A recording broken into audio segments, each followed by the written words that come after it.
चंद दिन पहले एक ऐसी शख्सियत का इंटरव्यू करने का मौका मिला जो कि न सिर्फ तालीमी लिहाज से 3.2 CGPA को बरकरार रखे हुआ बल्कि साथ ही साथ सैप NED के इंतहाई मुतहर्रिक शख्सियत भी है, हाफिज़ कुरान है और उर्दू अदब में ज़ौक़ भी रखते हैं। अस्सलाम वालेकुम वरहमतुल्लाहि वबरकातुहू। मेरा नाम है मोहम्मद ज़ैफ़र रिज़वानुल्लाह और आप देख रहे हैं MH एडवेंचर। अब चलते हैं सीधा इंटरव्यू की तरफ। तालीमी सफ़र के साथ साथ अपना मुख्तसर तारुफ़ कराइए। आउज़ुबिल्लाहि मिनश्शैतानिर्रजीम बिस्मिल्लाहिर्रहमानिर्रहीम रब्बि इश्रह ली सदरी वयस्सिर ली अमरी वहलुल उक़दतम मिन लिसानी यफ़क़हू क़ौली। मेरा नाम ज़ईमुर रहमान है और मैं इस वक्त सिविल इंजीनियरिंग कर रहा हूँ NED यूनिवर्सिटी से। थर्ड ईयर हमारा इंशाअल्लाह शुरू हो जाएगा। बैकग्राउंड मेरा ये है कि मेरे वालिद मोहतरम को तो आप जानते होंगे, हाफिज़ नईमुर रहमान, और उन्होंने भी NED यूनिवर्सिटी से सिविल इंजीनियरिंग ही की है। तो इस तरह हम लोग समझे अब हम पेशा भी हैं सेम फील्ड में। ये मुख्तसर सा तारुफ़ है। इस इब्तदाई जो मेरी स्कूलिंग है वो उस्मान पब्लिक स्कूल और उससे पहले एक द बिगनर्स स्कूल था, वहाँ तक 2 क्लास तक पढ़ा था। फिर उस्मान पब्लिक स्कूल में आए तो उस्मान पब्लिक स्कूल में 5 क्लास तक पढ़ने के बाद फिर वहाँ से मैंने गैप लिया। गैप में हिफ्ज़ुल कुरान मुकम्मल किया। तो हिफ्ज़ुल कुरान मेरा तकरीबन 2.25 साल में हो गया और उसके बाद जो 6 महीने एक पीरियड होता है जिसमें आप कुरान की दोहराई करते हैं, उसको गिरदान कहते हैं। फिर वो 6 महीने गिरदान की, यूँ 3 साल का ये स्कूलिंग से गैप था। उसके बाद फिर दोबारा क्लास 8 से इसको कंटिन्यू किया और क्लास 8 के बाद मतलब मैट्रिक भी उस्मान पब्लिक स्कूल से किया और फिर कॉलेज में उस्मान पब्लिक स्कूल ने जो अपना कॉलेज का सिस्टम बनाया हुआ है, इंटर भी वो करवा रहा है, तो इंटर हमने वहाँ से किया प्री इंजीनियरिंग में। अच्छा, ये एक दिलचस्प बात है कि मैंने 9 क्लास में जब हमें इलेक्ट करने थे सब्जेक्ट्स तो उसमें बायोलॉजी और कंप्यूटर साइंस का ऑप्शन था, तो मैंने उस वक्त बायोलॉजी ली थी। तो उसकी वजह ये थी कि मैं कंफ्यूज था। मैंने अपने टीचर्स से पूछा और फिर अम्मी और बाबा से पूछा, तो जो सबसे अच्छी राय लगी ना मुझे, वो मालूम नहीं किसकी थी, लेकिन वो ये थी कि कम बुरे का इंतखाब कर लें। इसको हम अहवनुल बलियतैन कहते हैं कि 2 बुराइयों में से कमतर बुराई का इंतखाब कर लें। तो उस वक्त मुझे ना कंप्यूटर पसंद थी ना मुझे बायोलॉजी पसंद थी, तो मैंने उसका इंतखाब किया जो मुझे कम बुरी लगती थी। तो कंप्यूटर मुझे ज़्यादा बुरी लगती थी उस वक्त ना। उस वक्त की बुक जो थी हमारे कोर्स की, तो सिंटैक्स बुक बोर्ड वाले अब तो चेंज कर दी उन्होंने, लेकिन उस वक्त वो GW बेसिक पढ़ा रहे थे प्रोग्रामिंग लैंग्वेज में ना, तो बहुत अजीब सा लगता था कि इतना आउटडेटेड है, विंडोज़ इंस्टॉल करने की चीज़ें वगैरह वगैरह। चलो कुछ हद तक ठीक भी था, लेकिन मेरे लिहाज से वो चीज़ ठीक नहीं थी। तो मैंने उस वक्त 9th में बायोलॉजी ली थी। फिर इंटर में क्यों चेंज किया, तो इंटर में आने के बाद अब दोबारा उसी क्रॉस रोड पे आ गया। 9 में बायोलॉजी लेने का ये था कि आगे जाके आप चेंज भी कर सकते हैं इसको ना, मतलब आप बाउंड नहीं हो जाते। प्री इंजीनियरिंग की तरफ भी जा सकते हैं, प्री मेडिकल की तरफ भी जा सकते हैं, लेकिन अगर आप कंप्यूटर ले लेते हैं तो आप कंप्यूटर साइंस की तरफ जा सकते हैं और प्री इंजीनियरिंग की तरफ जा सकते हैं, प्री मेडिकल की तरफ आप नहीं जा सकते। तो एक ये सेफ साइड की वजह से ली थी और चैलेंजिंग भी था। मैंने कहा चलो अच्छा है। उस वक्त के जो स्टूडेंट्स थे वो ये कहते थे कि 9th क्लास में बायोलॉजी लेना चैलेंजिंग है, तो मैंने कहा ठीक है, एक्सेप्टेड। अब जब इंटर की बारी आई तो उसमें भी हमने यही सोचा ज़्यादा बुरा क्या है, कम बुरा क्या है। तो फिर वहाँ जाके तब तक जो है वो मुझे पता चल गया था यार डॉक्टरी नहीं हो सकेगी, फार्मा में भी कुछ नहीं हो सकेगा और ये सारी चीज़ें, क्योंकि उनके एक पर्सनैलिटी टाइप होती है, मेरी पर्सनैलिटी टाइप से शायद वो चीज़ मैच नहीं करती थी कि आप चीज़ों को याद कर लें इतना ज़्यादा। और मतलब एक थोड़ा सा रट्टा वाला फैक्टर आता है इसमें। और दूसरी तीसरी चीज़ ये कि मतलब इसमें बहुत ज़्यादा नॉलेज होती है मेडिकल की चीज़ों में, और नाम भी बहुत अजीबोगरीब होते हैं, तो मुझसे तो उनकी प्रोनाउंसिएशन नहीं होती थी। खैर मुमकिन है ये चीज़ें सबके साथ होती हूँ, लेकिन एक ज़ाती दिलचस्पी भी नहीं थी। रुझान मेरा ज़रा आर्ट्स की फील्ड की तरफ था, लेकिन चलें अब ये भी अजीब सी बात है कि फिर मैंने प्री इंजीनियरिंग ले ली। अच्छा, उस वक्त तक कोई जहन में मैप नहीं था, कोई ख्याल नहीं था कि क्या करना है। मुझे तो बल्कि देखा जाए तो शायरी का शौक़ था और उर्दू का शौक़ था, अभी भी है बहुत ज़्यादा। तो मैं उस वक्त भी कुछ लिखता लिखाता तो था ही, छोटा सा थोड़ा बहुत ज़्यादा, लेकिन इसको बरकरार रखा ना। और फिर मुझे ये भी कहा असातिज़ा ने भी, जो मेरे उर्दू के असातिज़ा थे बिलखुसूस, उन्होंने भी और घर से भी यही कहा कि ये शौक़ तो किसी भी फील्ड में रह के जारी रह सकता है। तो मैंने कहा चलें ठीक है। अच्छा, इंटर में फिर प्री इंजीनियरिंग लेने के बाद उस्मान कॉलेज से हमने 2 साल मुकम्मल किया। अच्छा, हमारा जो वक्त था वो ऐसा था कि उसमें कोविड आ गया था, तो पूरा 1 साल तकरीबन हमारा बिल्कुल पढ़ाई नहीं हुई, ज़ाया हुआ एक तरह से। और उसमें हमारे फर्स्ट ईयर के पेपर्स नहीं हुए, यूँ यहाँ से बचत हो गई। सेकेंड ईयर में 3 पेपर हुए, ऐसे भी बचत हो गई। पानी जो है वो गुजर गया सर के नीचे से, कभी सर के ऊपर से नहीं गुजर। अच्छा, अब आगे ये था कि प्रोफेशनल लाइफ में जाना है तो प्रोफेशनल यूनिवर्सिटी का इंतखाब करना था। तो यहाँ पे क्या किया जाए, यही बड़ी दिलचस्प कहानी है। उन दिनों ऐसा हुआ कि चूँकि प्री इंजीनियरिंग से कर ही लिया था, तो मैंने कहा कि एक ट्राई मारते हैं, अटैम्प्ट करते हैं। तो फास्ट का टेस्ट आया हुआ था, नस्ट का आया हुआ, नस्ट का पहले होता है और NED का होता है।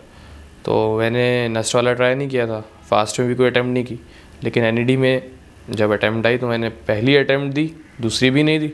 उसमें प्रेफरेंसेस पूछते हैं आपसे ना कि फील्ड सिलेक्शन से पहले, अपना टेस्ट देने से पहले आपसे प्रेफरेंस पूछना है आप किस फील्ड को देंगे। तो मैंने सबसे ऊपर सिविल इंजीनियरिंग को रखा था, और मेरे ख्याल में आप जो अगली बात सुनना चाहेंगे और जो अगली बात सारी होगी वो सिविल इंजीनियरिंग के मुताल्लिक़ होगी।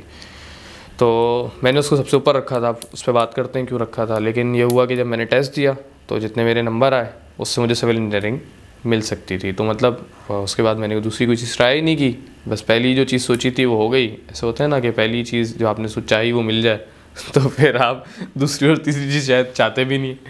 तो बस ये वाला मामला रहा, और फिर यूँ NIT यूनिवर्सिटी में आ गया। सिविल इंजीनियरिंग क्यों ली? हाँ, ये अच्छा सवाल है।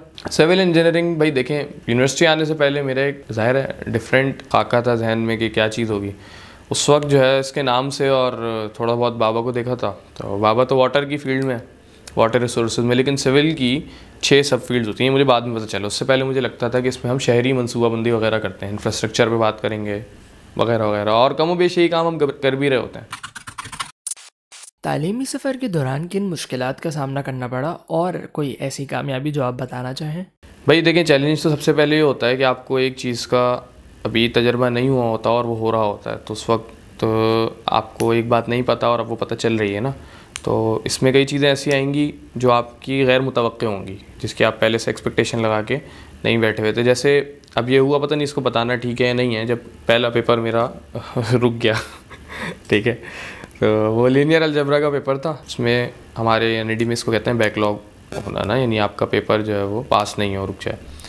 तो इसमें ये था कि एक असाइनमेंट मिला हुआ था, तो वो असाइनमेंट जो है सबमिट करना जिस डेट को था उस डेट को मैं आया नहीं था, तो उसके बाद वाली डेट पे मैंने जाके टीचर से बात की और फिर मैंने उनको सबमिट कर दिया था। तो उन्होंने कहा कि आपने, अच्छा मैंने सबमिट करते हुए उनसे कहा कि मैंने बना लिया था लेकिन चूँकि मैं आया नहीं था इसलिए मैं लेट हूँ। तो उन्होंने कहा तो झूठ बोलने की क्या ज़रूरत है, अभी बनाया तो अभी दे दो। अब मुझे इस बात पे थोड़ा सा बुरा लगा, मैंने उनसे कहा भाई मैं आपसे झूठ क्यों बोलूँ, मैं आपसे बिल्कुल सच बता रहा हूँ, मैंने इसको बनाया हुआ था, बस मैं आया नहीं था इसलिए मैंने नहीं, आपको मैं कैसे देता, मैं आया ही नहीं था। तो उन्होंने यकीन नहीं किया। जब उन्होंने यकीन नहीं किया तो फिर मैंने कहा ये बात नहीं है, अगर आपको ऐसा लग रहा है कि मैं झूठ बोल रहा हूँ तो फिर मुझे आप नंबर नहीं दें, मैं असाइनमेंट वापस लेके आ। ये एक चैलेंज होता है, आप पता नहीं स्टूडेंट्स इसको कैसे लें, लेकिन डीलिंग में एक चैलेंज होता है टीचर्स के साथ और स्टूडेंट्स के साथ, जिनके साथ खैर आपका स्टूडेंट्स से तो बहुत ज़्यादा लेना देना नहीं होता यूनिवर्सिटी में, ऐसे आपको खुद ही पढ़ना है, आप पढ़ने वाले हैं ठीक है, आपका ग्रुप पढ़ने वाले हैं ठीक है, ज़्यादा कोई ना पूछेगा ना रिज़ल्ट के बारे में, ज़्यादा कोई क्यूरियस है, बस आप हैं और आपका रिज़ल्ट है, आप हैं और आपकी पढ़ाई है, आप इसको जिस तरह लेके जाना चाहें उस तरह चलेगी, ज़्यादा किसी दूसरे को गरज आपसे होगी नहीं, except for some friends who are, जो ज़्यादा मुखलिस होते हैं। लेकिन टीचर्स से किस तरह डील करना है ये चीज़ बहरहाल चैलेंजिंग थी, मुझे आता नहीं था इस तरह से ना, कि क्योंकि कंसिडरेट तो कोई भी नहीं होता, वो टीचर उसके पास 550 बच्चे पढ़ रहे हैं या 250 बच्चे पढ़ रहे हैं या 1000 बच्चे पढ़ रहे हैं, उसको आपसे कोई पर्सनली लेना देना नहीं है। 6 महीने वो आपको पढ़ाएगा, उसके बाद ज़िंदगी में कभी उससे लेना देना भी आपको नहीं होगा, ना वो आपके साथ होगा ना आप उसके साथ कभी आगे होंगे। तो ये एक चीज़ थी जो अल्हम्दुलिल्लाह बहुत अच्छी आई है। और दूसरे चैलेंजेस आप कहें कि भाई देखें सिविल इंजीनियरिंग में जिस तरह मुझे लग रहा था कि हमें पढ़ाएंगे पहले पूरा आर्किटेक्चर शहर का, फिर शहर के बारे में बताएंगे, फिर आएंगे एक एक करके बिल्डिंग पे, ये इस तरह नहीं चली ना। ये मैं सोच रहा था ये टॉप टू बॉटम जाएगा, लेकिन ये नीचे से ऊपर की तरफ गया। तो ठीक है, लेकिन मुझे इतना आइडिया नहीं था। अब इन्होंने सबसे पहले पढ़ाई बिल्डिंग भी नहीं बल्कि एक बीम समझे होती है कि जो सुतूनों के ऊपर जो छत डालने से पहले हम सपोर्ट डालते हैं वो, और उस बीम में उन्होंने हमें बताया कितनी फोर्सेस लग रही होती हैं। तो ये बिल्कुल अनएक्सपेक्टेड किस्म की चीज़ थी, इसलिए मुझे आइडिया नहीं था ना, हमने पहले इंजीनियरिंग में इसको पढ़ा था, कभी भी इसको नहीं देखा था, लगता है वही न्यूटन के 3 लॉज हैं लेकिन इसका अंदाज़ा मुझे नहीं था। तो ये कुछ थोड़े छोटे मोटे चैलेंजेस थे। बाकी क्लास में एडजस्ट कैसे करना है, ज़ाहिर है डिफरेंट इन्वायरमेंट होता है, आप बड़े हो रहे होते हैं, आप चीज़ें सीख रहे होते हैं, वो तो वक्त के साथ साथ हो जाता है, वो तो हर स्टेज पे होता है ज़िंदगी के, तो वो इतने बड़े मसाइल नहीं होते। हाँ, एक बात जो है जिन पे आप ये कहें कि क्या ऐसी बात है जिस पे मैं फ़ख्र महसूस करता हूँ, वो ये है कि भाई मैंने अल्हम्दुलिल्लाह एक लाइन सेलेक्ट कर ली है जिस पे मैं मुतमईन हूँ और जो मुझे लगता है कि ठीक है मेरी नेचर से ही मुताबिकत रखती है। तो ये बस बात है, और तो कोई ऐसे में काबिल फ़ख्र बात नहीं है। 250 बच्चों को मेरे साथ पास होना है। स्टडी एड प्रोजेक्ट NIT के अंदर आपका किरदार क्या है और क्या सरगर्मियाँ रहती हैं? स्टडी एड प्रोजेक्ट आपने पूछा ना, स्टडी एड प्रोजेक्ट जो civil department study aid project है, तो सिविल में मैं इसको हेड करता हूँ, यानी सिविल स्टडी एड प्रोजेक्ट का मैं हेड हूँ। हमने इसमें करते हैं कि हम इसमें स्टूडेंट्स की एकेडमिक एक्टिविटीज़ करवाते हैं, और we are very wonderful slogan of students first. तो इस पर हम बिल्कुल यकीन रखते हैं कि जब आप तालीमी इदारे में हैं, एजुकेशन इंस्टीट्यूशन में, तो आपकी प्रायोरिटी होनी चाहिए कि आप ख़ुद भी अपने वजूद से भी और दूसरे स्टूडेंट्स के साथ मिलकर भी स्टूडेंट्स के भले के लिए कोई काम तो ऐसा करके जाएं जिसके नतीजे में आप स्टूडेंट्स की भी दुआएं समेटें और अपना भी आपको फ़ायदा हो इसमें कि एक कंपटीशन में आप आ जाएं। स्टडी एड प्रोजेक्ट एक सोसाइटी है, ठीक है, और इसमें हम मुख्तलिफ़ किस्म के कॉम्पिटिशन्स करवाते हैं। हर साल हमारा बुक फेयर होता है, ठीक है। इस किस्म से हमारे पास जो मटेरियल आता है। अच्छा, एक बड़ी दिलचस्प बात मैं आपको बताऊं, गुज़िश्ता 30 सालों से चूँकि NED जो है वो कराची में एक टॉप का इदारा है जो इंजीनियर्स प्रोड्यूस करता है, इंजीनियरिंग यूनिवर्सिटीज़ में टॉप NED करती है। तो हम 30 सालों से बच्चों की प्रिपरेशन क्लासेस करवा रहे हैं और इसमें आपको मतलब यकीन भी नहीं आएगा हम कितने कम रकम पे ये काम करते हैं। और ज़ाहिर है कि ये बिज़नेस आइडिया नहीं है, इससे हमें बिल्कुल भी प्रॉफिट नहीं होता, बल्कि एक कम्युनिटी सर्विस के तौर पे स्टडी एड प्रोजेक्ट अपने ही स्टूडेंट्स से काम करवाता है। तो ये बहुत अच्छा। प्रॉब्लम क्या है? प्रॉब्लम ये कि जिन दिनों में NED का एडमिशन टेस्ट आता है उन्हीं दिनों में हमारे पेपर्स भी हो रहे होते हैं, लेकिन उसके बावजूद भी जो कमिटेड स्टूडेंट्स होते हैं अपने साथ और अपने फ्यूचर कोलीग्स के साथ बच्चों को पढ़ाने के लिए, एजुकेट करने के लिए, उनको इस इंस्टीट्यूशन में लाने के लिए NED में वो ये कुर्बानी देते हैं और अपने पेपर्स के दिनों में भी प्रिपरेशन क्लासेस करवाते हैं। तो आपने नाम सुना होगा सर हाशिम ज़िया का, तो maths flix by Hashim Zia, ये बहुत कामयाब नाम है। तो स्टडी एड प्रोजेक्ट मतलब सर हाशिम ज़िया जो है वो स्टडी एड प्रोजेक्ट के साथ भी इन्वॉल्व रहे हैं और हमारी क्लासेस जो हैं वो ये भी कंडक्ट करवाते हैं। I am very thankful to him कि हमें भी टाइम देते हैं। लेकिन आप सोचें कि बड़े बड़े ब्रांड्स जो हमने इसमें उनको हेल्प किया क्रिएट होने में ना, तो ये वाली हमारी एक्टिविटीज़ होती हैं। हमारी एक पास्ट पेपर्स बुक होती है जो NED के जितने भी एग्ज़ाम्स होते हैं ना, उसके क्वेश्चंस हम पास्ट पेपर्स बुक में और उसको अपडेट करते रहते हैं। उसका भी हमने मेरे ख्याल में 7th वर्जन या 6th एडिशन हमने निकाला था, तो इंशाल्लाह अगले साल इम्प्रूव्ड एडिशन निकालेंगे। एक और अहम बात मैं आपको बताऊं कि जब NED ने अपना पैटर्न चेंज किया और इसको कंप्यूटर पे ले अपने एंट्री टेस्ट को, तो हम भी कंप्यूटर पे अपने मॉक टेस्ट को लिया है। मॉक टेस्ट क्या होता है? मॉक टेस्ट हमारी एक्टिविटी होती है कि जिन बच्चों को हमने प्रिपरेशन करवाई है वो भी, और जो अपनी प्रिपरेशन खुद से कर रहे थे वो भी, उनको हम ऐसा मौका देते हैं कि वो NED के पास्ट पेपर्स के टेस्ट की तरह हम एक मॉक टेस्ट बनाते हैं, एक समझे कि दूसरा टेस्ट बनाते हैं जो NED के टेस्ट की बुनियाद पर होता है, उसी जैसा होता है, और फिर वो स्टूडेंट्स देते हैं, अटैम्प्ट करते हैं, उसमें उनको नंबर बताते हैं, और जब उनको नंबर पता चलते हैं तो उनको आइडिया होता है कि वो कहाँ खड़े हुए हैं, कितने पानी में। NED 2 टेस्ट करती है, तो हम भी इस तरह से 2 टेस्ट करते हैं, एक उनके पहले टेस्ट के बाद और एक उससे पहले। यानी पहले टेस्ट से पहले हमने एक मॉक टेस्ट लिया, अब बच्चे को आइडिया होगा कहाँ खड़ा, उसने टेस्ट दे दिया, चलें ठीक है, अच्छा नहीं हुआ, अब हम दूसरा मॉक टेस्ट करते हैं, और उससे पहले भी प्रिपरेशन क्लासेस करवाते हैं, चीज़ें शेयर करते हैं अपने ग्रुप्स पे, चैनल्स से। तो उसके बाद जब वो दूसरा मॉक टेस्ट अटैम्प्ट करते हैं तो उसकी और बेहतर तैयारी हो जाती है। तो ये काम स्टडी एड प्रोजेक्ट करती है, और ये एक्सेप्शनल काम है, आपको पूरे पाकिस्तान में मेरा नहीं ख्याल कहीं पे भी मिले जो स्टडी एड प्रोजेक्ट NED बिलखुसूस इसको लीड करती है, ठीक है। और ये आज का नहीं है, हम बात ये 30 साल पुराना है, तो इसको मेरा ख्याल है जितनी एक्नॉलेजमेंट मिलनी चाहिए थी मीडिया से भी और मासेस से भी, उतनी तो मेरे ख्याल में नहीं मिली है, लेकिन I am very proud to share this. Number 1। Number 2, university में अब जो बच्चा आ गया उस पर स्टडी एड प्रोजेक्ट क्या काम करती है? उस पर 2 डायमेंशन में स्टडी एड प्रोजेक्ट काम करती है। पहला डायमेंशन तो उसको एकेडमिक सॉल्यूशंस प्रोवाइड करना है, यानी हमारे जितने भी ग्रुप्स होते हैं, SAP के हर डिपार्टमेंट के ग्रुप्स होते हैं, उसमें पास पेपर्स शेयर हो रहे होते हैं जब भी सेमेस्टर के पेपर्स आ रहे होते हैं, और जितनी भी हेल्प उनको कर सकते हैं, रिसर्च में कर सकते हैं, जो भी हेल्प उनको दे सकते हैं वो दे रहे होते हैं, एक समझे कम्युनिटी बना के मदद कर रहे होते हैं। दूसरा काम उनको ये करते हैं कि मिसाल के तौर पर अब जब फ़ीस जमा करानी होती है सेमेस्टर की, तो बैंक के बाहर बहुत लंबी लंबी लाइन्स होती हैं, तो हम ये काम भी करते हैं कि स्टूडेंट्स की फ़ीस जो है वो सब ने अपने डिपार्टमेंट इंचार्ज को दे दी, और डिपार्टमेंट इंचार्ज चुके, लेकिन लाइन में तो बहुत सारे बच्चे खड़े हुए हैं, तो एक बच्चा 10 लोगों की फ़ीस लेकर खड़ा हो गया, तो मतलब वो तो कुर्बानी दे रहा है, वो तो लाइन में खड़ा हो रहा है, लेकिन 9 बच्चों का टाइम वो बचा रहा है। तो ये वाले काम करते हैं। एडमिनिस्ट्रेशन में अगर किसी को किसी फॉर्म में मसला हो रहा है तो स्टडी एड प्रोजेक्ट उसको सॉल्व करता है, ये वाले मसले हल करता है। और अगर कोई अपनी प्रॉब्लम बताने में हेजिटेट कर रहा है टीचर को, तो वो हमसे कांटेक्ट करें, हमसे साथ चलते हैं, काउंसलिंग करते हैं। ये वाली जो चीज़ है ना काउंसलिंग, इस पर बड़ी इंटरेस्टिंग बात मैं आपको बताऊँ कि पाकिस्तान में ये काउंसलिंग बहुत बड़ा मसला है। देखें आपके पास कितने स्टूडेंट्स हैं, जितने भी स्टूडेंट्स हैं आप उनसे पूछें कि जब आप NED नहीं आए थे उस वक्त आपने अपनी फील्ड के बारे में क्या सोचा हुआ था, तो उनको नहीं पता होगा। हमने जब अपनी प्रिपरेशन क्लासेस करवाई थी स्टडी एड प्रोजेक्ट के तहत, और उसमें हमने स्टूडेंट से मैंने सवाल किया था ये कि जितने भी स्टूडेंट्स हमारे पास बैठे हुए थे कि आपको पता है आपको कौन सी फील्ड में जाना है, तो उनमें से बहुत कम थे जिन्होंने ये कंसिडर किया हुआ था, जो मतलब डिटरमिन्ड थे कि उनको ये फील्ड लेनी है, वरना बाकी ने कहा हमें बस NED में जाना है, कुछ तो बन के निकल जाएंगे। तो ये काउंसलिंग इज़ द की, आपको बच्चे को बताना चाहिए। और दीगर ममालिक में तो बाकायदा सेशंस भी होते हैं, बच्चों को पता होता है हमें क्या करना है, हमें क्या आता है, हमारे पास क्या टैलेंट है और उसको क्या प्रोड्यूस कर सकते हैं। लेकिन यहाँ पे इसका बड़ा मसला है, तो स्टडी एड प्रोजेक्ट काउंसलिंग के सेशंस भी करवाता है। तो ये एक तारुफ है स्टडी एड प्रोजेक्ट का। और अभी हमारा एकेडमिक ओलंपियाड भी चल रहा है यूनिवर्सिटी में, जितने भी डिपार्टमेंट्स हैं उनसे रिलेटेड जो सॉफ्टवेयर्स हैं उन पे हमने इसको कंपटीशन बेस कर दिया है कि आप ऑब्जेक्टिव्स उनको देंगे, फिर वो जिस तरह से उसको परफॉर्म करेंगे उस पर फर्स्ट सेकंड थर्ड की बुनियाद पे सबको सर्टिफिकेट्स मिलेंगे। ये वाले काम सारे। स्टडी एड प्रोजेक्ट NED में शमूलियत आपके मुस्तकबिल के सिविल इंजीनियरिंग करियर को कैसे निखार सकती है? हुआ ये कि जब हमें ये करवानी थी प्रिपरेशन क्लासेस, तो उसके लिए हमने एक हॉल बुक किया ना। अच्छा, अब ये सारी चीज़ें कौन कर रहा है? ये हम लोग देख रहे हैं, कोर टीम देख रही है इसकी। तो हॉल बुकिंग से लेकर जो हमारे स्पायरल प्रिंटिंग होती है, जो हमारी पास पेपर बुक्स बनती हैं, उसमें हम NED के पास पेपर्स जिस तरह हासिल करते हैं कि उनके पहले तो पेपर्स आ जाते थे तो उससे पता चल जाता था, लेकिन अब ऑनलाइन सिस्टम है।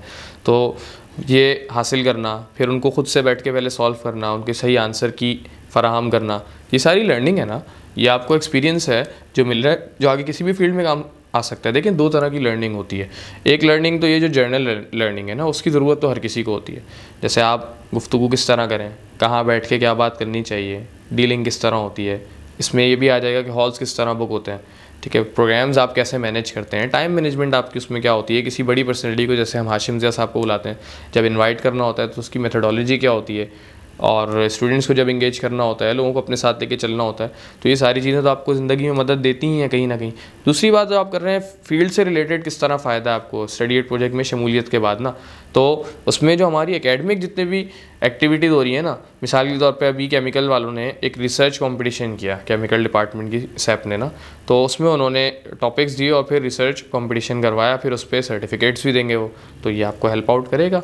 अच्छा, हम स्टैंड आउट किस तरह करते हैं बाकियों से? देखें, पहली चीज़ तो ये कि लोगों को भी पता है हम क्या काम करते हैं। हमारा जो सैप NED का पेज है तो उस पर कोई 50K प्लस जो है वो फॉलोइंग है, यानी 50,000 से ज़्यादा लोग उसको फॉलो करते हैं। तो दैट्स फॉर अ रीज़न, इसकी पीछे कोई वजह है।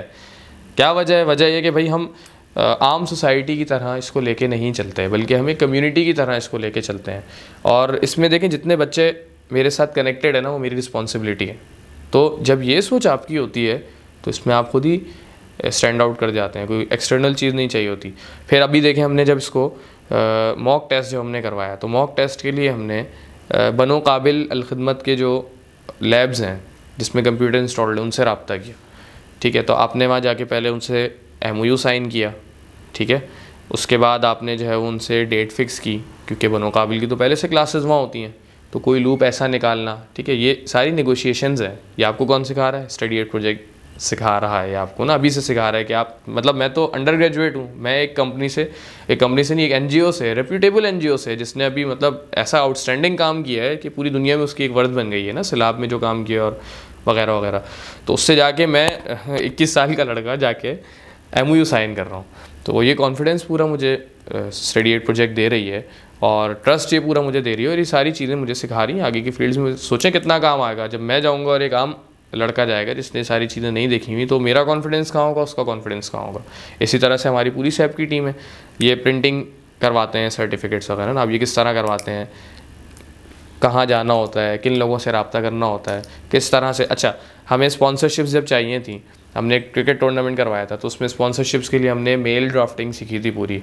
उस पर हमारे सेशन हुए थे, किस तरह आपने मेल बनानी है, फिर उसमें आपने टैरिफ किस तरह से देना है, कि ज़ाहिर आप स्पॉन्सर को कुछ देंगे जो बदले में आपको स्पॉन्सर देगा, ठीक है। तो उनको किस तरह से कायल करना है, आमादा करना है, कन्विंस करना है, ये नेगोशिएशंस किस तरह होती हैं, तो आप परफेक्ट सीख जाएंगे। नहीं, कम्युनिकेशन जो आपको स्टडी एड प्रोजेक्ट से हासिल हो सकती है ना, मेरा नहीं ख्याल कि वो आपको कहीं और से भी मिल सकती है, ठीक है। और साथ में अगर आप अपनी जो एकेडमिक एक्टिविटीज़ हैं उनमें भी रहें, जैसे कि हम साइट विज़िट्स करवाते हैं। अब ये आखिरी वाला तो बहुत अरसा हुआ जब हमने करवाया था, लेकिन इंटर्नशिप में हेल्प आउट करते हैं बच्चों की, जो हमारे लिंक्स बन जाते हैं जिन इंडस्ट्रीज़ से हमने MOU साइन किए हुए होते हैं, उसमें फिर हम इंटर्नशिप पे जो है वो अपने स्टूडेंट्स को भेजते हैं अगर हमें चांस मिलता है।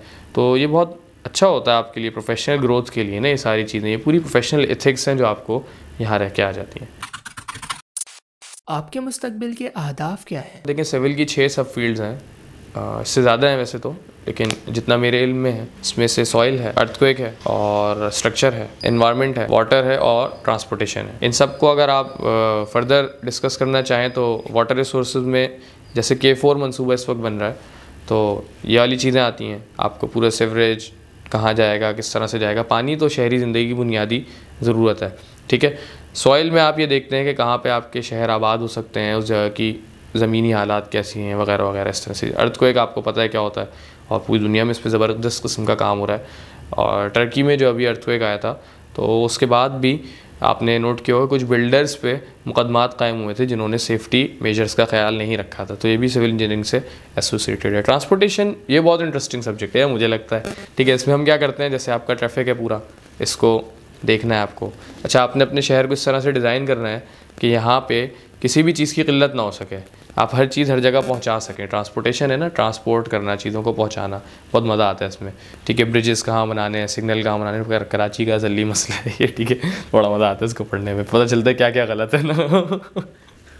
अच्छा, फिर आ जाए आप इस पर, हाँ, इन्वायरमेंट में देखें ये इमर्जिंग फील्ड है, इस पर काम करना चाहिए। और ये मैंने सोचा इंशाल्लाह मौका मिला मुझे तो मैं इन्वायरमेंटल में आगे जो है वो परसू करूँगा, देखूँगा। ग्रीन बिल्डिंग का कॉन्सेप्ट है, सेल्फ सस्टेनिंग स्ट्रक्चर्स का कॉन्सेप्ट है, और इसके अलावा सस्टेनेबल स्ट्रक्चर्स का कॉन्सेप्ट है। इसके अलावा जो है वो अब दुनिया इस तरफ जा रही है किस तरह हम आलूदगी कम करें और दुनिया की हीट को कम करें।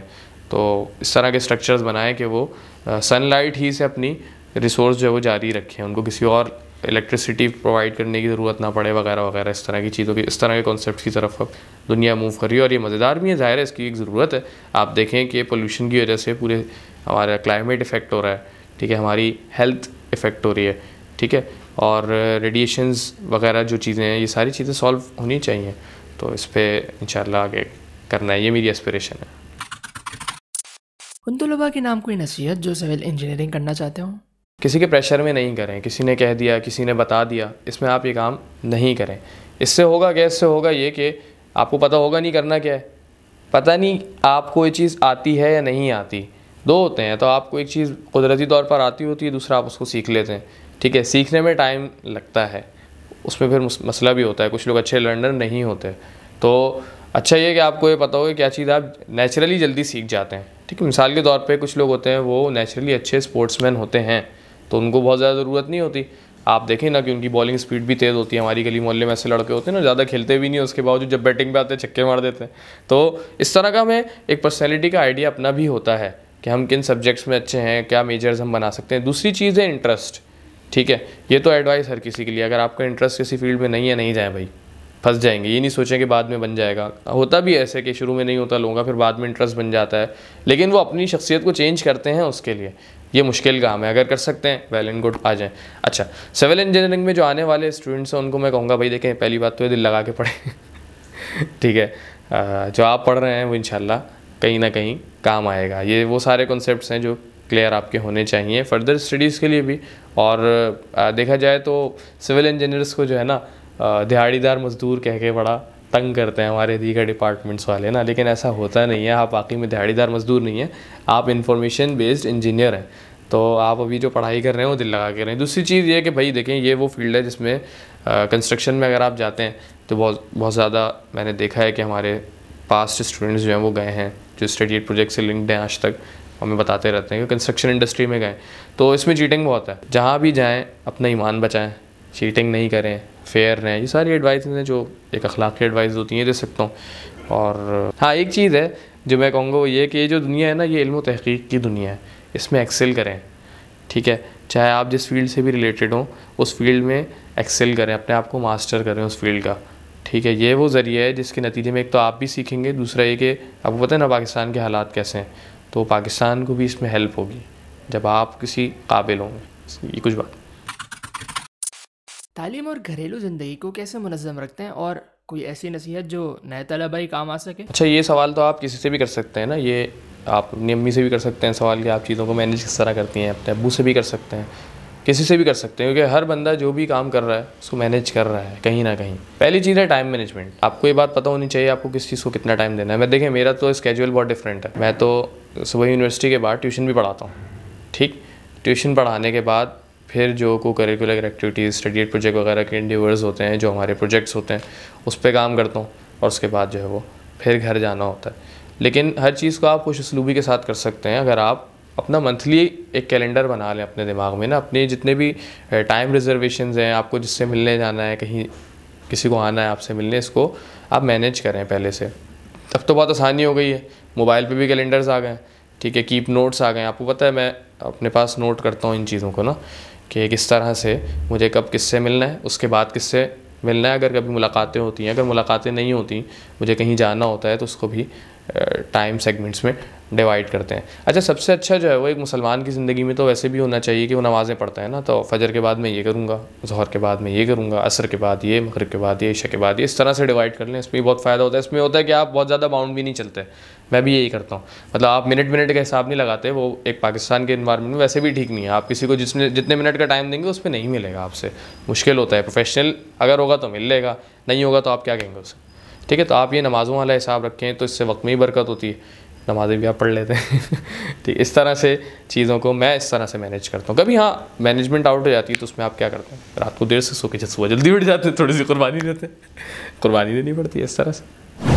बहुत सारी ऐसी चीज़ें होती हैं जो हमारे स्टूडेंट्स को बिलखुसूस, लेकिन आमतौर पे ये होता ही होगा जब भी आप कोई नया काम करना चाहते हैं, तो पता चलती हैं बाद में, जो आप सोचते हैं आई विश कि मुझे पहले पता होती, काश, ठीक है, लेकिन मेरे लिए ऐसी कौन सी चीज़ें। फिर हम क्या करते हैं, फिर हम ये अपने जूनियर्स को बता देते हैं पहले से ना, और वो कितने सुने हैं उनके ऊपर है। होता भी यही है, आप बता रहे होते हैं और उनको लग रहा होता, तब तो नहीं बोल रहे तो, लेकिन जो समझने वाले होते हैं समझ भी जाते हैं। तो इसमें ये देखें भाई, फील्ड में आने से पहले ना किसी ऐसे बंदे से मुलाकात करें जो उस फील्ड का हिस्सा हो।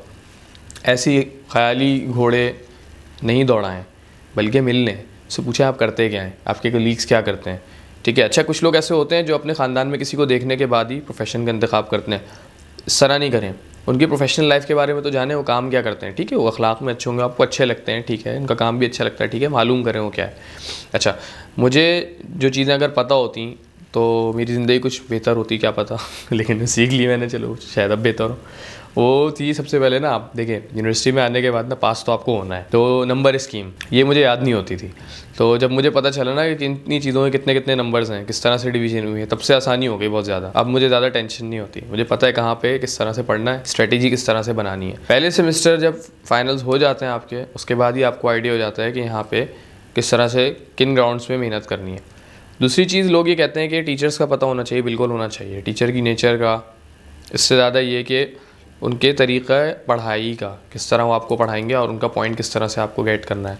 तो ये तो वो बुनियादी चीज़ें हैं जो हर फील्ड में होंगी, हर इंस्टीट्यूशन में होंगी, हर यूनिवर्सिटी में होंगी, ये पता होना चाहिए। दूसरा ये कि आपको सॉफ्टवेयर्स का पता होना चाहिए। भाई देखें, इस दौर में जो भी फील्ड्स एग्जिस्ट कर रही हैं वो अपने टूल्स के साथ एग्जिस्ट कर रही हैं, जदीद दौर से जो हम आहंग हैं, ठीक है। जैसे मैंने आपको पहले ही बताया, सिविल इंजीनियरिंग में जो कुछ टूल्स हम यूज़ करते हैं, डिज़ाइनिंग में उसमें ऑटोकैड आता है, ठीक है। फिर अब एक BIM कहलाती है टेक्नोलॉजी, इसमें हम क्या करते हैं, विजुअलाइज़ करना चाह रहे होते हैं अपनी जो भी चीज़ हम बना रहे होते हैं, तो उसमें एक सॉफ्टवेयर है रेविट।